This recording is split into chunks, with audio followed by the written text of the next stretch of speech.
ڈرامے کی تازہ ترین ایپیسوڈ میں جو کچھ ہوا وہ ناظرین کے لیے کافی حیران کن تھا۔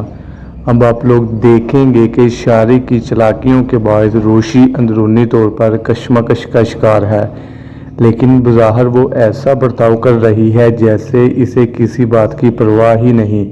اس کی بہن بھی شدید پریشان ہے اور سوچ رہی ہے کہ روشی آخر کیا کرنے والی ہے۔ روشی کے ارادے ابھی تک کسی پر واضح نہیں ہیں، لیکن وہ کسی بھی وقت کوئی بھی بڑا قدم اٹھا سکتی ہے۔ دوسری طرف محیط جب طلحہ کو بتاتا ہے کہ روشی کی شادی ہو رہی ہے تو طلحہ خاموش ہو جاتا ہے۔ وہ ایک بار پھر روشی سے رابطہ کرنے کی کوشش کرتا ہے اور اس کی مہندی کے دن فون کر کے اسے سمجھانے کی کوشش کرتا ہے کہ وہ شارق جیسے آدمی سے شادی نہ کرے۔ طلحہ اسے کہتا ہے کہ ابھی بھی وقت ہے، لیکن روشی بے حد پرسکون انداز میں جواب دیتی ہے کہ وہ اس شادی سے بہت خوش ہے، بلکہ وہ طلحہ کو اپنی شادی میں مدعو بھی کرتی ہے، جس سے طلحہ مزید اداس ہو جاتا ہے۔ ادھر شارق یہ سمجھ بیٹھا ہے کہ روشی اس سے خوف زدہ ہو چکی ہے، اس لیے وہ چپ چاپ شادی کے لیے تیار ہو گئی۔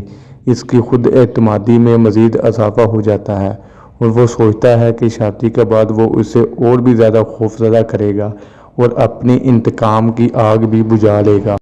لیکن جو چیز وہ نہیں جانتا وہ یہ ہے کہ روشی ایک بہت بڑی چال چلنے والی ہے۔ آخر وہ دن آ جاتا ہے جب روشی دلہن بنی بیٹھی ہوگی اور طلحہ ایک آخری بار اسے سمجھانے کی کوشش کرے گا، لیکن روشی مسکرا کر کہے گی کہ وہ اس سے شادی کرے گی جس سے وہ کرنا چاہتی ہے، اور اس کا اشارہ طلحہ کی طرف ہی ہوگا۔ جی ہاں، روشی نے پہلے ہی شارق کے خلاف پوری منصوبہ بندی کر لی ہے۔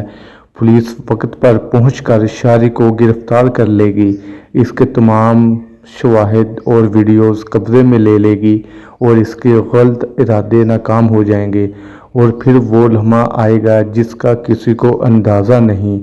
روشی کی بارات تو شارق نہیں لا سکے گا، لیکن شادی ضرور ہوگی، اور وہ بھی طلحہ کے ساتھ، اور اس طرح کہانی ایک خوبصورت انجام کو پہنچے گی جہاں برائی کا انجام برا اور سچائی کی جیت ہوتی ہے۔ کیا آپ کو یہ ٹویسٹ پسند آیا؟ اپنی رائے کمنٹس میں ضرور بتائیے، اور اگر آپ مزید ایسے ریویوز دیکھنا چاہتے ہیں تو چینل کو سبسکرائب کرنا مت بھولیں۔ ہم ملتے ہیں نیکسٹ ویڈیو میں، تب تک اپنا اور اپنے پیاروں کا خاص خیال رکھیں۔ شکریہ۔